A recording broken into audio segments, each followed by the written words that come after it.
السلام علیکم۔ امید ہے خیریت سے ہوں گے بچوں۔ آج ہم آپ کے نصاب میں شامل ہے رپورتاز، اور کرشن چندر کا ایک رپورتاز پودے بھی دیا گیا ہے۔ اس کو پڑھنے سے پہلے اس حصے میں، ویڈیو کے اس حصے میں ہم رپورتاز کو سمجھنے کی کوشش کریں گے۔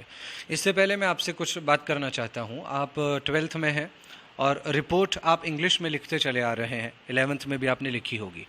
آپ نے دیکھا ہوگا رپورٹ لکھنے کے لیے آتی ہے مثلاً اینول ڈے، سالانہ دن ہے، اسکول میں منایا گیا، آپ سے کہا گیا رپورٹ لکھیں۔ کہیں پر بلڈ ڈونیشن کا کیمپ لگا، آپ سے کہا گیا رپورٹ لکھیں۔ رپورٹ کیوں لکھی جاتی ہے؟ رپورٹ کا مقصد کیا ہوتا ہے؟ آپ نے دیکھا ہوگا کہ رپورٹ اس لیے لکھی جاتی ہے، اور رپورٹ کو آپ نے پڑھتے ہوئے سنا ہوگا۔ کئی لوگ اسٹیج پر جا کر کسی پروگرام کے اندر رپورٹ پڑھتے ہیں، مثلاً پچھلے ایک سال میں ان کے اسکول نے کیا کیا کیا، وہ اس کی رپورٹ پیش کرتے ہیں۔ اسی طرح بلڈ ڈونیشن کیمپ پر آپ نے رپورٹ لکھی تو آپ وہ لکھتے اس لیے ہیں کہ یا تو کوئی اس کو پڑھ سکے یا آپ خود کہیں پڑھ کر سنا سکے۔ رپورٹ اس لیے لکھی جاتی ہے۔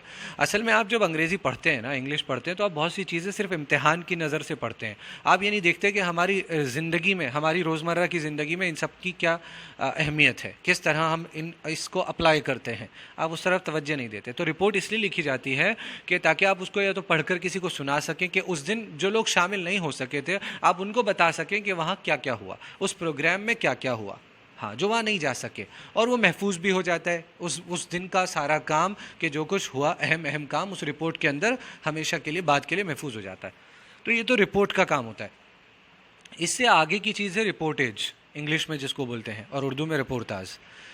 اس میں ہوتا کیا ہے بچوں؟ میں نے بتایا آپ کو ادب کیا ہے، لٹریچر، ادب کوئی چیز کب بنتی ہے، میں بھی بات کر رہا ہوں، لیکن اگر میں اسی کو سلیقے سے اور اپنے الفاظ کا خیال رکھتے ہوئے اور تخلیقی ذہن کے ساتھ، کریٹیوٹی کے ساتھ بات کو اس طرح سے پیش کروں کہ سامنے والے، سننے والے پر اس کا اثر پیدا ہو، وہ ادب ہوتی ہے وہ چیز، ہاں، جس میں اپنا ذہن لگاؤں۔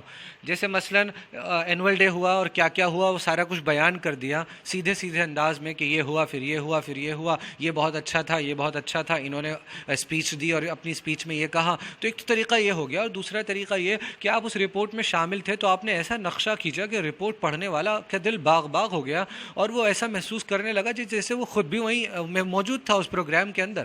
ہاں، یعنی کریٹیوٹی، اپنے تخلیقی ذہن سے، کریٹیوٹی سے اسے ادب بنا دینا، اسی رپورٹ کو ادب بنا دینا، اسی رپورٹ کو ایسا بنا دینا کہ بار بار پڑھنے کا دل چاہے، اسی رپورٹ کو ایسا بنا دینا کہ ایک بار پڑھنے کے بعد اب یہ نہ ہو جائے کہ ہمیشہ کے لیے بس اب رپورٹ کو رکھ دیا گیا، نہیں، بلکہ ایسا کہ جتنی مرتبہ آپ ایک مہینے بعد، دو مہینے بعد اس رپورٹ کو اٹھائیں، پھر سے پڑھنے کا دل کرے، کیونکہ اس میں کچھ نہ کچھ ایسا انداز بیان اس کا ایسا ہے کہ آپ اس سے اوبتے نہیں ہیں، آپ کا دل نہیں بھرتا۔ یہ ہوتی ہے ادب، کوئی چیز کہ اس کا انداز بیان، ہاں، اس طرح کا ہوتا ہے کہ وہ، جیسے مثلاً میں یوں کہوں کہ کوئی صحافی ہے، جرنلسٹ ہے، تو وہ اگر اپنی خبر کو افسانہ بنا دے، افسانہ سمجھتے نا، شارٹ سٹوری آپ پڑھ چکے ہیں، کہانی بھی وہ نہیں، کہانی کی تخلیقی شکل، کریٹیوٹی کے ساتھ بیان کرنے کا عمل، خاص اسلوب کے ساتھ، خاص انداز کے ساتھ بیان کرنے کا عمل، جی ہاں، تو وہ اگر خبر کو افسانہ بنا دے تو سننے والے کا دل باغ باغ ہو جاتا ہے۔ ہاں،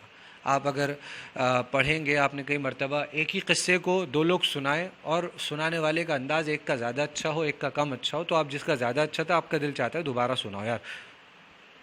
پڑھتے ہیں ذرا۔ رپورتاز کو انگریزی میں رپورٹیج کہتے ہیں۔ رپورٹ کے لغوی معنی روداد یا خبر کے ہیں۔ میں نے بتا دیا کہ جو کچھ ہوا تھا اس کی خبر دے دینا، روداد سنا دینا۔ روداد مطلب جو کچھ ہو چکا اس کو بیان کرنا، خاص طور پر عوام کے سامنے کسی چیز یا واقعے کے بارے میں بیان دینا یا اطلاع دینا رپورٹ کہتے ہیں۔ رپورتاز بھی ایک روداد اور اطلاع نامہ ہی ہوتا ہے، یہ بھی وہی ہے، لیکن ایک فرق، اس کی حیثیت ایک ادبی صنف ہے، یہ ایک ادبی صنف ہے، ادبی چیز ہے، ادب کا حصہ ہے۔